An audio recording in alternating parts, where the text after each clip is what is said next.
తెలంగాణ, ఆంధ్రప్రదేశ్లో ఎస్టీ జాబితా నుంచి చట్టబద్ధత లేని లంబాడీలను తొలగించాలనే ప్రధాన డిమాండ్తో ఆదివాసులు కదం తొక్కారు. ఆదిలాబాద్ జిల్లా ఉట్నూరులోని ఎంపీడీఓ మైదానంలో 9 తెగల ఆదివాసీల సమన్వయ కమిటీ నేతృత్వంలో ఆదివాసీల ధర్మయుద్ధం పేరిట బహిరంగ సభ నిర్వహించారు. ఎస్టీ జాబితా నుంచి లంబాడీలను తొలగించాలనే డిమాండ్తో ఆదివాసీలు పోరాటాన్ని ఉధృతం చేశారు. ఆదిలాబాద్ జిల్లా ఉట్నూరులోని ఎంపీడీఓ మైదానంలో 9 తెగల ఆదివాసీల సమన్వయ కమిటీ నేతృత్వంలో బహిరంగ సభ నిర్వహించారు. ధర్మయుద్ధం పేరిట చేపట్టిన ఈ బహిరంగ సభకు ఉమ్మడి ఆదిలాబాద్ జిల్లా నలుమూలల నుంచి పెద్ద ఎత్తున ఆదివాసీలు తరలివచ్చారు.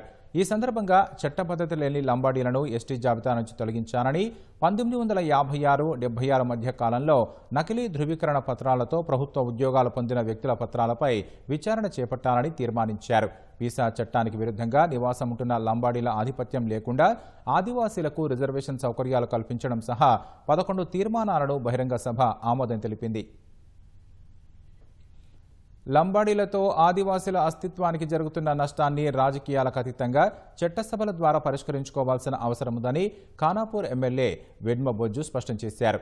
ఆదివాసీ అమాయకత్వాన్ని ఆసరా చేసుకుని ఉద్యమాలు చేసిన కొంతమంది నేతలు ఇప్పుడు ముఖం చాటేశారని మండిపడ్డారు.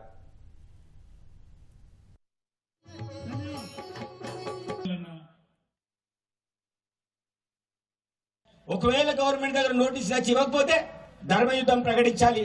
ఒకవేళ అక్కడ నోటీసులే రాకపోతే మనం ధర్మయుద్ధం ముందే చేయడం వల్ల తర్వాత మనం పోయి ప్రభుత్వాన్ని కలవడం వల్ల ప్రభుత్వంలో ఉన్నట్టు వాళ్ళు కొంత ఆగ్రహానికి లోనే ఆస్కారం ఉంటుంది. కాబట్టి ఆదివాసీ సోదరులు నేను కోరుకునేది ఒకటే, ఎవరైనా జాతిలో పుట్టినోడు జాతికి అన్యాయం చేయాలని ఎవరు కూడా కోరుకోరు. కానీ జాతిలోని నాయకుల్ని కాపాడాల్సిన బాధ్యత కూడా మనదే. ఈరోజు యుద్ధమాల పరంగా మనకు చైతన్యం వచ్చింది, కానీ రాజకీయపరమైన చైతన్యం మనకు రాలే. అదే లంబాడి సోదరులకి ఉద్యమపరమైన చైతన్యం లేదు, కానీ రాజకీయపరమైన చైతన్యం వాళ్ళకు ఉన్నది.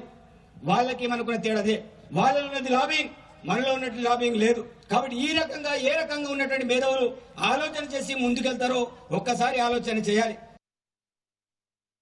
ఆదిలాబాద్ జిల్లా గుడిహత్నూర్ ఎక్సర్ రోడ్డు నుంచి నిర్మల్, మంచిర్యాల జిల్లా సరిహద్దులోని ఇందన్పల్లి క్రాస్ రోడ్డు మధ్య 70 కిలోమీటర్ల మార్గంలో గ్రామాల్లో వ్యాపార వాణిజ్య వర్గాలను స్వచ్ఛందంగా మూసివేశారు. Law and order DG Mahesh Kumar Bhagwat, IG Chandrashekhar Reddy నేతృత్వంలో బందోబస్తు పర్యవేక్షించారు.